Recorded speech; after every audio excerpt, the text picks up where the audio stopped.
And let's take another live look at the Boise Airport. This is from the roof of the Jackson Jet Center. There have been some delays throughout the day because of the weather, so if you're headed to the airport, be sure to check on your flight's status by going to idahonews.com and looking under news links for Flight Tracker.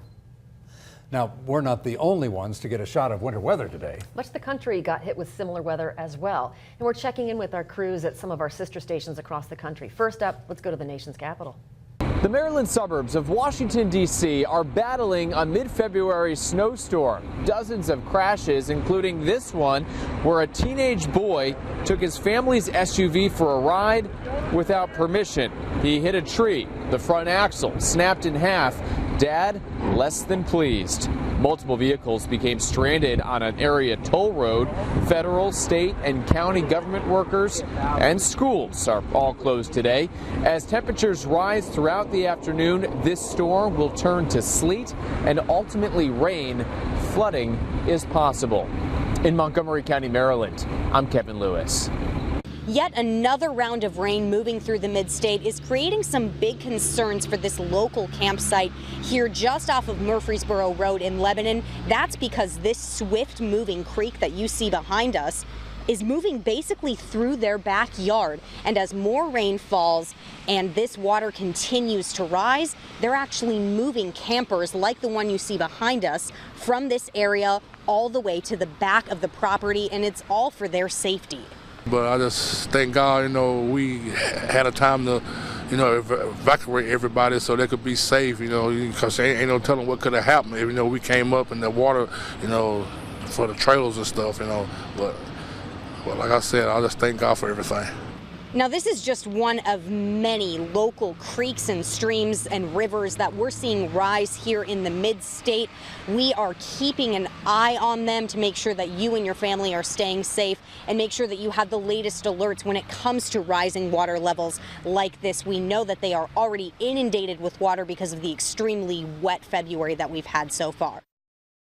In Green Bay, more snow is falling over the frozen tundra of Lambeau Field, coming on the heels of a stretch of 4 weeks in which we've seen 4 major winter storms. In fact, over the last month, nearly 40 inches of snow has fallen. The issue at this point is becoming we're running out of places to put the snow. These huge piles are basically everywhere you look around the city. Thankfully, today we're only expecting another 3 to 5 inches. In Green Bay, meteorologist Phil DeCastro. All right, now let's take a look at these photos from our sister station in Seattle. This is what Snoqualmie Pass looks like today.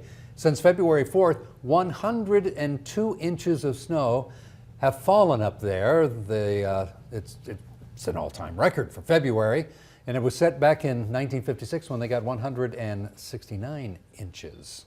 That's still a lot of snow. It's a lot of snow. And they're approaching the record. You know what this is reminding me of? The 2000 Snowmageddon. Yeah, the Snowmageddon that we had 2 years ago. It's the atmosphere has been supercharged here in the northwestern part of the country all of a sudden. Of course, it's been impacting California as well. We can't exclude the flooding that's been going on there. So we'll just call it a combination of El Nino, La Nina, and everything all coming together and just impacting the entire west coast of the United States, folks. It has been crazy so far here over the last few weeks. And now the live shot showing, hey, we're getting some blue skies out there. So the drier air is gradually starting to work its way into the Treasure Valley. The snow up in the mountains, oh, you bet.